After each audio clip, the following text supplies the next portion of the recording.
gostaria de falar um pouquinho essa noite sobre um assunto bem interessante, baseado em Ezequiel 22, 30.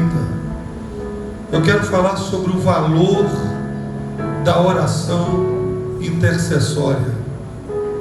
Guarde bem no coração de vocês o valor da oração intercessória. Quando nós abrimos a palavra de Deus nesse versículo, o Senhor Jesus aqui, através da vida de Ezequiel, ele está tratando aqui, irmãos, sobre o cativeiro de Israel, a invasão de Jerusalém.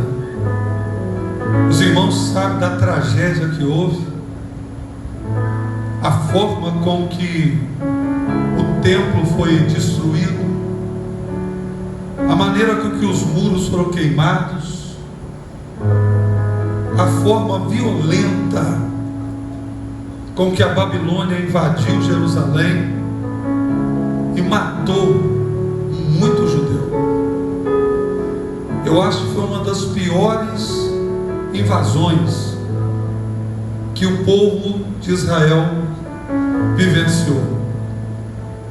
E Deus está dizendo aqui no capítulo 22, versículo 30, o seguinte: eu não fiz de qualquer maneira, gente. Eu vou repetir para a igreja: eu não fiz de qualquer maneira. Eu vou dizer para a igreja do Senhor: Deus não faz de qualquer maneira. Tudo que Deus faz é bem feito, é bem elaborado. Tudo que Deus faz, Ele faz com critérios rigorosos. E Deus não erra naquilo que faz. Deus nunca faz nada de qualquer maneira e nem empurrar com a barriga. Deus está dizendo aqui o seguinte: eu tentei, vasculhei, busquei dentre eles pelo menos um homem que pudesse estar perante mim, tapando a brecha do muro, para que eu não destruísse essa terra. O problema todo é que eu não achei ninguém que ficasse nessa posição. Eu não encontrei ninguém que se posicionasse desse jeito. Eu não encontrei ninguém que quisesse se colocar na brecha do muro para tentar segurar a situação. E acabou que Deus permitiu o cativeiro. Eu quero pontuar algumas coisas com os irmãos aqui esta noite. Primeira coisa que eu quero pontuar com vocês: Deus nunca coloca o juízo antes da misericórdia. Segura aí, crente. Deus nunca trata antes de apresentar ou dar oportunidade de graça e de misericórdia. Todas as vezes que Deus chega no ponto de tratar, Ele já apresentou oportunidade de misericórdia primeiro, gente. Deus não trata antes de apresentar a oportunidade de uma misericórdia e de uma graça. Segunda coisa que eu quero pontuar: Ezequiel está usando aqui uma figura de linguagem. Escute isso. Ezequiel está usando uma figura de linguagem nesse texto. Quando Ezequiel diz e busquei, a palavra buscar aqui está dizendo que Deus procurou um homem para colocar na brecha. Deus vasculhou todo o território de Judá, toda a cidade de Jerusalém, atrás de um homem que pudesse se colocar na brecha perante o povo de Israel. Por que eu estou citando figura de linguagem? Porque Deus não precisa procurar, gente. Oh Jesus, eu vou repetir, e tem irmão aí que já entendeu a minha linha de raciocínio. Deus não precisa procurar. Por que Deus não precisa procurar, pastor? Porque Deus já sabe aonde está, gente. Deus não precisa procurar. Quem precisa procurar sou eu. Quem precisa correr atrás sou eu. Deus não depende de buscar e nem procurar. Deus já sabe aonde está. E eu vou liberar uma palavra para o povo de Carangola nessa noite. Deus sabe aonde está cada pessoa dentro desse tempo. Deus sabe aonde está quem está cansado. Deus sabe aonde está quem está triste. Deus sabe aonde está quem está doente aqui dentro. Deus sabe quem vem carregado de problema e preocupação. Não se preocupe não. Deus não precisa procurar. Deus já sabe aonde está. Mas Ezequiel usou uma figura de linguagem. Busquei dentre eles um homem. Outra coisa que eu quero pontuar com os irmãos aqui, que Deus não procurou muita gente não. Irmão, o Vinícius está cansado de me repreender por isso. Eu não gosto de igreja vazia. Eu não gosto de culto com pouca cooperação. Eu, pastor Leonardo, isso aí é uma coisa minha. Sabe quantas pessoas Deus está procurando aqui em Ezequiel 22:30? Um homem. Oh Jesus.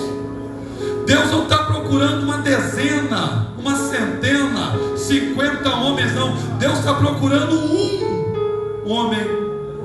O que eu aprendo com isso? Que Deus não precisa de muita gente para realizar os seus propósitos. Oh meu Deus, Deus não depende de muita gente. Quer saber da verdade, irmão? As maiores vitórias de Deus no Antigo Testamento foram com pequenos exércitos. As maiores grandes vitórias de Deus na Bíblia foi com pouca gente, com gente pequena, com exército pequeno, porque Deus não precisa de muita gente. Sabe o que Deus me ensina aqui, irmão Clauci? Que se um se lançar na mão de Deus, do jeito que Deus quer, Deus muda o cenário inteiro. Se um se jogar na mão de Deus, do jeito que Deus quer, Deus muda o quadro de uma igreja. Deus muda uma geração. Deus muda o quadro de uma cidade. Deus muda a situação de uma família inteira. Basta apenas uma pessoa se lançar na mão de Deus, do jeito que Deus quer. Essa noite eu quero fazer uma pergunta. Quem tem coragem de levantar a mãozinha acima da cabeça e dizer: Senhor, se o Senhor quiser, eu estou aqui, ó. Se o Senhor quiser, me usa. Se o Senhor quiser, eu estou me lançando na tua mão. Deus não precisa de muita gente. Deus precisa de um para se lançar na presença dele, do jeito que ele quer, e o cenário muda. Diz a Bíblia que Deus está procurando um homem. E o engraçado é que Deus não achou ninguém para a posição que ele queria. Ei, eu vou dar uma pancada de leve. Vai doer um pouquinho só, irmão. Não vai doer muito não, vai doer um pouco só. Tem coisa na igreja que Deus não precisa procurar. Tem disputa para fazer. Eu vou liberar uma palavra para pegar no microfone da briga, para aparecer, irmãos, um nome na programação. Fica até chateado se não tiver. Mas para essa posição que Deus está procurando aqui, Ele não encontrou ninguém. Pergunta para o povo de Carangola: por que Deus não encontrou ninguém para esse tipo de missão aqui que ele precisava? Você sabe por que Deus não encontrou? Porque Deus não estava procurando pessoa para missão fácil. A tarefa que Deus queria essa pessoa é uma tarefa que quase ninguém quer fazer, quase ninguém quer realizar. Para que Deus estava procurando um homem, pastor Leonardo? Para ficar no buraco de um muro, armado, defendendo o território, para não deixar o inimigo invadir pelo buraco da muralha. É um lugar apertado, difícil, não dá para manusear a espada direito, mas se não tiver alguém nessa posição, o inimigo entra fácil no território. Deus está procurando alguém para ficar na brecha do muro, para impedir a invasão do território. Olha para mim aqui, irmão. Sabe aquela casa linda que tu tem, aquela família abençoada? alguém tem que estar na brecha, senão o inimigo invade o território. Sabe aquele casamento abençoado que você tem? Se alguém não ficar na brecha, lutando para não deixar o inimigo entrar, o inimigo entra e faz uma arruaça. Sabe por que a tua família está de pé? Alguém está na brecha. Sabe por que você está tendo esse ministério tão abençoado? Alguém está na brecha segurando a situação. Sabe por que aleluia, as coisas estão dando certo? Porque alguém está na brecha. Pastor, por que está na brecha? É tão difícil achar alguém assim. Por que ninguém quer ficar nessa posição? Porque é uma posição que a pessoa morre fácil, irmão. É fácil de morrer e perder a vida numa posição dessa, porque você está na linha de frente, segurando uma situação que na posição que você está, o outro soldado tem vantagem, o inimigo tem vantagem de te destruir. E quer saber mais? Quando o soldado está na brecha que ele morre, já tem outro atrás dele preparado. Nem velório não tem, Giovanni. Já mete o pé nas costas, joga o corpo morto para fora, e outro já toma posição para não deixar invadir o território. Então é uma posição que ninguém quer, mas é uma posição que impede a invasão do território. Olha para cá, outro fica na brecha, o inimigo destrói a tua casa. Outro fica na brecha, o inimigo faz ruaça no teu casamento. Mas essa noite eu tenho uma palavra para os irmãos.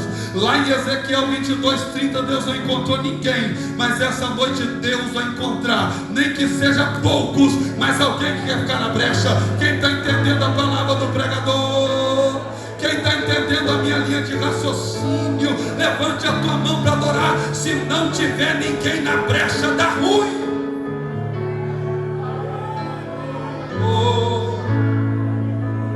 Você sabe o que é ficar na brecha, irmão? É orar pelos outros. Ficar na brecha é entrar em guerra que não é sua, Renan. Ficar na brecha é entrar em problema que não tem nada a ver com a sua família. Mas olha para mim aqui. Pensa num negócio que dá certo, gente. Meu Deus do céu.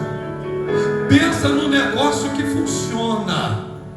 Pensa no negócio que faz a mão de Deus agir. É ficar na brecha. E eu quero compartilhar com vocês rapidinho aqui, sem perda de tempo, já está dando 9 horas. Alguma coisa interessante. Primeiro, sempre que tiver alguém na brecha, vai ter livramento acontecendo. Sempre que tiver alguém na brecha, vai ter livramento acontecendo. Aonde tem alguém para interceder, Deus entra com livramento. Oi, sabe por que o acidente não matou teu filho? Porque tu estava na brecha. Não vem com essa que foi a habilidade do motorista, que não é habilidade de motorista não, é a mão do Eterno mesmo. É a mão de, quer saber, a mão de Deus mesmo. É porque alguém estava na brecha na hora. Sabe por que aquela pessoa entrou no hospital ruim daquele jeito e está em casa almoçando, sentado na mesa com você? Porque alguém ficou na brecha por ele. E aonde tem alguém na brecha, não tem discussão. A mão de Deus age no negócio. Abraão teve uma visita muito interessante, irmão. Abraão sabia hospedar, sabia recepcionar. Tem crente que é ruim de recepção, viu? Crente que é ruim de recepção. Vai ter crente que é bom. Chegou 3 anjos na casa de Abraão. Rapaz, pensa numa recepção nobre, gente. Sara arruma a mesa, põe comida na mesa. Isso era anjo, irmão. Senta comigo. Pensa numa casa abençoada. Casa abençoada, gente, não é casa com geladeira chique, não é casa com móveis planejados. Casa abençoada não é casa de porcelanato fino, não. Sabe o que é casa abençoada? Casa que tem acesso às coisas do céu dentro dela. Isso é que é casa abençoada, rapaz. Quer saber de uma coisa? Sua casa não precisa ter móveis caros. Sua casa precisa ter passe livre para Deus entrar dentro dela. E eu vou perguntar porque eu não posso me calar. Sua casa tem passe livre para a presença de Deus lá dentro? Quem tem passe livre, meu Deus do céu, para a presença? Só quem tem. Então adore a Deus. Tua casa é abençoada.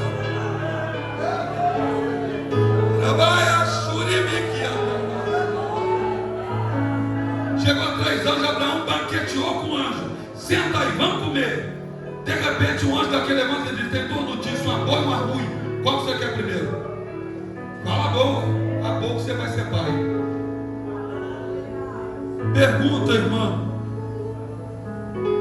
Quantos anos o velho tinha, parecido? Quantos anos o velho tinha, gente? O homem está passando 75 anos. O Senhor disse: você vai ser pai. Quando ele falou que Abraão ia ser pai, Sara caiu na risada. O útero não gerava mais. Sem querer escandalizar ninguém, os membros de Abraão amortecidos. Vai ser pai como, gente? Só que ali tinha promessa, irmão. Quando tem promessa, não depende de mim, depende dele. Não tenta alinhar a promessa de Deus com a realidade da tua vida. A sua realidade, você está sem dinheiro. Na sua realidade, você está sem tempo. Na sua realidade, você está sem força. Mas o que Deus está prometendo depende dele, não de você. Quem tem promessa tem que entender que a promessa depende do...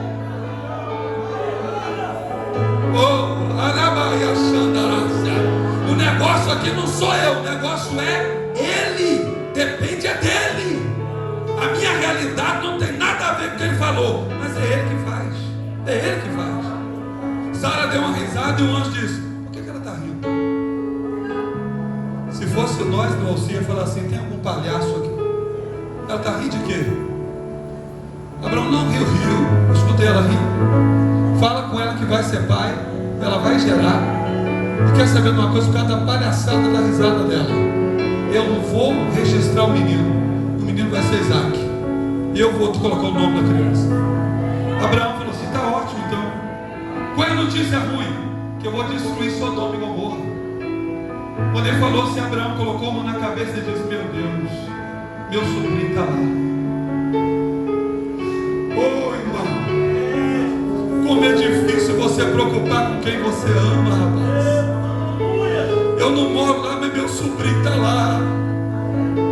O menino que eu criei como filho mora lá. Abraão falou: não posso ficar parado sem fazer alguma coisa. Olha para mim aqui, irmã. Você não pode ir, mas você pode entrar na brecha. Você não pode correr para lá, mas você pode entrar na brecha. Abraão disse: vamos fazer um negócio? Se tiver 50 crentes lá, o anjo falou assim: me apresenta o rol de membro. Se tiver uma congregação de 50, eu quebro o galho do povo. Me apresenta. Se tiver uma congregação de 50, eu libero. Abraão coçou a cabeça e disse: rapaz, não tem 50. E Abraão está na brecha, irmão. Meu sobrinho está lá e não tem 50. Se tiver 40, me apresenta o certificado de batido de 40, que eu libero o negócio. Apresenta para mim. Abraão disse: meu Deus, não fica bravo não. Eu vou falar outra coisa. Se tiver pelo menos 30, irmão, quem está na brecha vai às últimas consequências, não desiste. Olha para mim aqui, não desiste não, irmão. Você está na brecha, quem está na brecha é para clamar até o final do negócio, é para buscar até Deus responder. Não para no meio do caminho não, vai negociando com Deus que vai dar certo. Se tiver 20, o Senhor diz: me apresenta lá um culto com 20. Abraão disse: você não me mata não? Não. Se tiver 10, o anjo disse: se tiver 10 eu libero. Abraão parou. Olha para mim aqui. Deus não falou que não ia destruir e nem que ia. Os anjos saíram, mas Abraão falou assim: eu sei que ele vai fazer alguma coisa. Irmão, fica tranquila, você que está na brecha. Deus não falou nada com você, mas o céu vai fazer alguma coisa.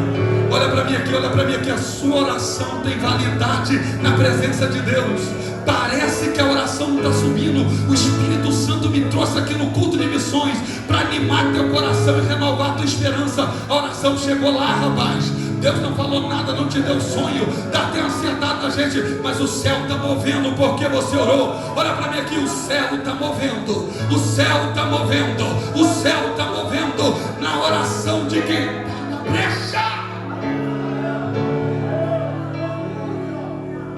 Eu me lembro que eu estava na região de Pedra Bonita, Campo de Caratinga, estou lá pregando numa manhã missionária.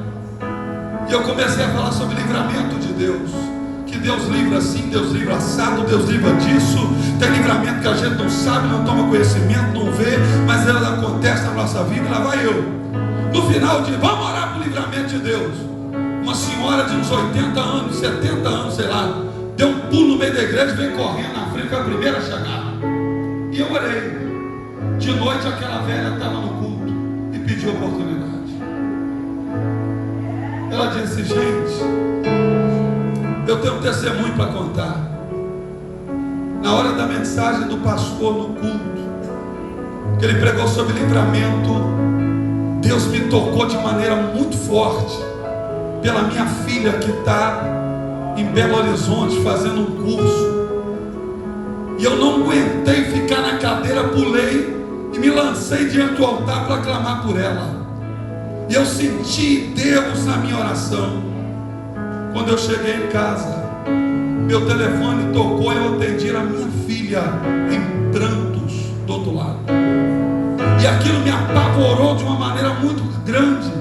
E eu disse: pelo amor de Deus, o que está acontecendo? Ela me disse: mãe, estou chegando da delegacia agora. E eu disse: delegacia por quê, mulher? Porque eu tive que dar um depoimento. Eu estava indo embora com mais duas colegas do curso. Nós fomos abordadas numa rua vazia por um Fiat Uno com dois rapazes armados. Obrigaram a gente a entrar dentro do carro com arma na cabeça. Entraram com a gente para dentro de um milharal, de um matagal, e pararam a gente num lugar que nem se eu gritasse em microfone alguém me escutava.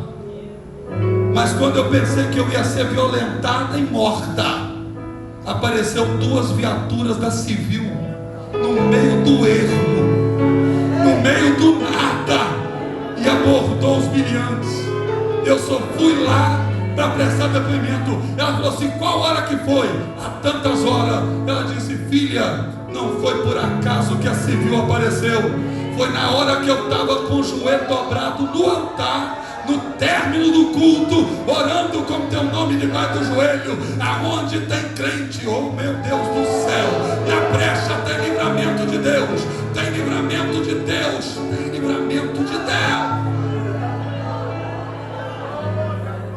Eu nem vou pregar muito mais, vou pregar só mais um ponto dessa palavra. Por que ficar na brecha é importante? Porque aonde meu pé não entra, a minha oração entra. Meu Deus do céu, aonde eles não deixam eu, o meu corpo entrar, a minha oração não é barrada na porta. Prenderam Pedro. Tiago tinha sido morto aquele dia, gente. Grande teólogo da igreja, mataram o homem. Só que Herodes passou um problema que prenderam Pedro. E prenderam Pedro justamente na época da festa da Páscoa. E alguém comentou com Herodes: não mata não, vai profanar a festa dos judeus, o tiro vai sair pelo lado errado e você vai passar vergonha em vez de ganhar popularidade. O que nós fazemos com o Pedrão? Larga ele preso, coloca 4 quartéis de soldado para tomar conta dele. Não precisa disso tudo. 16 homens para tomar conta de um. O homem não é nem o Fernandinho Beiramar, não é nem o chefe do comando vermelho. Para que 16 homens? Faz o seguinte, Herodes, coloca, porque esses crentes têm um negócio esquisito com eles. Eu já vi se aprender eles de noite, de manhã estão na escola dominical, na igreja. Ninguém sabe como é que é sair do culto. Ninguém sabe como é que sai daqui. Com a grade trancada, chega na escola dominical. Estão na escola dominical e não foge também não. Sai da prisão e vai para a igreja. Então coloca 16 homens, sem poder receber visita, sem poder pagar um advogado por homem. A igreja, irmão, ficou pensando: vamos fazer. Uma irmã chamada Maria falou assim: vamos fazer o seguinte, eu vou ceder a minha casa. Vamos fazer uma campanha de oração pelo irmão? Vamos lá para casa? Vamos revezar. Quando um grupo cansar e levantar do joelho, o outro dobra. Gente, que campanha de oração. Pensa numa igreja forte na oração. 7 dias de campanha ininterrupta. Hoje, crente para orar 10 minutos, está cheio de manha, cheio de reclamação, não tem palavra mais para orar 7 dias, e o povo está orando. Como é que nós vamos fazer? Não dá para visitar o irmão Pedro, mas não, na madrugada que antecedia a morte e a execução de Pedro, o Senhor chamou um anjo e disse: vai lá, tira ele. Tirei de lá. Crente não pode nem passar na porta, mas a oração entrou. Ei, olha para cá. Você às vezes é impedido de entrar no CTI, a sua oração entra lá. Você pode não entrar no quarto de isolamento de um hospital, porque vão te barrar na recepção. A oração passa direto. Oração não precisa de crachá para entrar. Oração não precisa de consentimento. Oração não precisa de liminar judicial. Oração chega, Adriano, e entra, e ninguém consegue impedir. Quando vê, a oração já entrou. Quem aqui já teve a experiência da sua oração e aonde você não pode?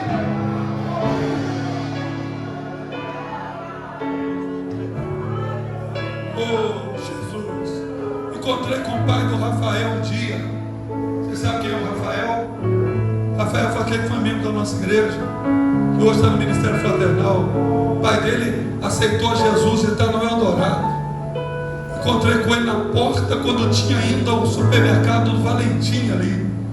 Quando ele me viu, ele disse: pastor, eu disse: ô Moilton, o que foi? Quero ir lá na igreja agradecer a vocês. Fiz um exame de um caroço no nariz, me mandaram lá para a fundação de Muriaé. Cheguei lá, um médico examinou e disse: tem que tirar, tem que operar, câncer no nariz. Cheguei lá, fizeram todo o preparativo, fiz todo o pré-operatório, todos os exames de risco. Cheguei a colocar roupa de cirurgia. Quando eu deitei na mesa para operar, o médico falou assim: o que esse paciente tem?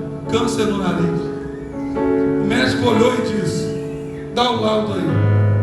Olhou. Vocês devem ter mandado o paciente errado, gente. Disse: que é isso, mãe? Sério? Por quê? Pastor, não acharam o caroço no meu nariz. E até hoje ele está servindo a Deus lá na congregação do Eldorado. Sabe por quê? A minha oração não tem impedimento geográfico para ela. Oração de quem está na brecha atravessa o oceano e atinge pessoas em outra terra estrangeira, em outro país, porque onde eu não posso ir, a minha oração vai.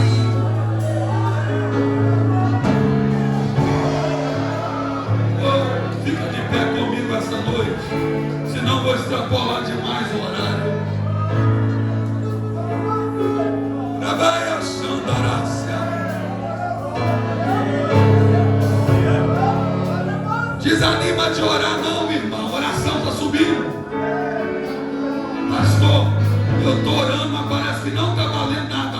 Mentira de Satanás. A oração tem valia, a oração tem poder. Eu quero orar com vocês essa noite. Vamos fazer uma oração bonita aqui. Vamos fazer. Você consegue lembrar de alguém da sua família agora que precisa de uma oração? Lembra aí, vai. Alguém que está desviado, alguém que está doente, alguém que está parado. Lembra de alguém da sua família que precisa de um clamor por ele essa noite? Um irmão seu, sei lá, uma prima, um cunhado, qualquer pessoa. Lembrou? Lembra da sua mãe, rapaz, que precisa de uma oração agora? Alguém da sua família que está longe, não está aqui na igreja, mas o Senhor faz a obra. Traz esse moço, irmão. Vou orar por ele aqui essa noite.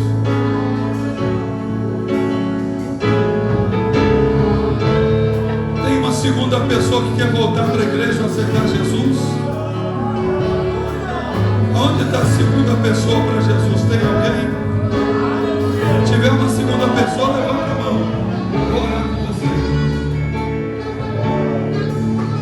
Aleluia. Nós vamos orar por ele. Primeiro aqui em nome de Jesus. Pega seu nome, moço. Aquiles, rapaz, Deus precisa de você na obra, moço. Deus pode fazer uma mudança radical na sua vida. Você que entrega a vida para Jesus, Deus te livra da morte, Deus te livra da perseguição, Deus faz a obra, moço. Em nome de Jesus, amém.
Intercessória.